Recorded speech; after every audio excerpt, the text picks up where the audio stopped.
নমস্কাৰ বন্ধুসকল, কেনে আছে আপোনালোক? আশা কৰোঁ আপোনালোক ভালে আছে। মই আজি বনাবলৈ ওলাইছোঁ পকা কণ বিলাহীৰ আচাৰ।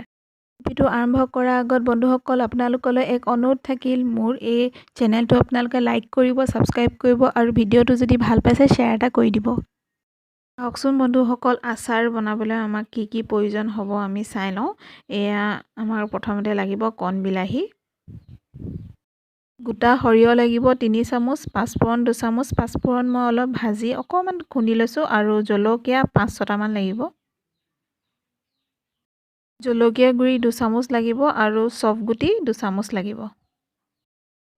হালধি 1 চামুচ লাগিব, জিৰা গুড়ি 1 চামুচ লাগিব আৰু নিমখ 1 চামুচ আৰু ক'লা নিমখ 1 চামুচ আৰু কেইফুটামান নহৰু লাগিব।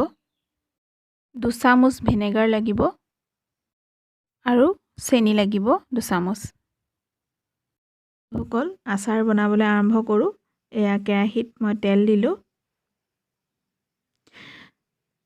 এতিয়া নহৰু দিছোঁ কেইফুটামান সৰু সৰু কুটি থোৱা।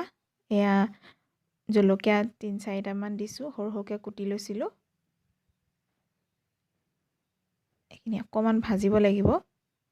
এতিয়া ইয়াত আমি পাঁচফোৰণ আৰু গোটা সৰিয়হ দিম। পাঁচফোৰণখিনি মই অকণমান ভাজিলোঁ, ভাজি পিনে খুন্দনাত ৰাফলি খুন্দি লৈছিলোঁ। এতিয়া বিলাহীখিনিও দি দিছোঁ।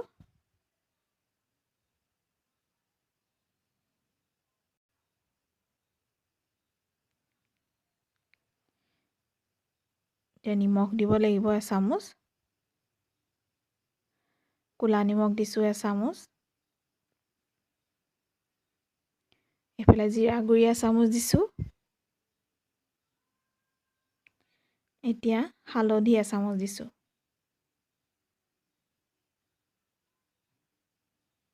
এনেকৈ সিজি এয়া আধা সিজা হ'ল বিলাহীখিনি। এতিয়া ৰং জলকীয়া গুড়ি 2 চামুচ দিছোঁ আৰু মই চফ গুটি ভাজি পিনে গুড়ি কৰি লৈছিলোঁ। এয়া চফ গুটি গুড়ি দিছোঁ 1 চামুচ আৰু ভিনেগাৰ 2 চামুচ দিছোঁ। ভিনেগাৰ দিলে আমি 2-3 মাহলৈকে ধুনীয়াকৈ আমি সংৰক্ষণ কৰিব পাৰিম আচাৰবিধ। এতিয়া চেনি 2 চামুচ দিছোঁ।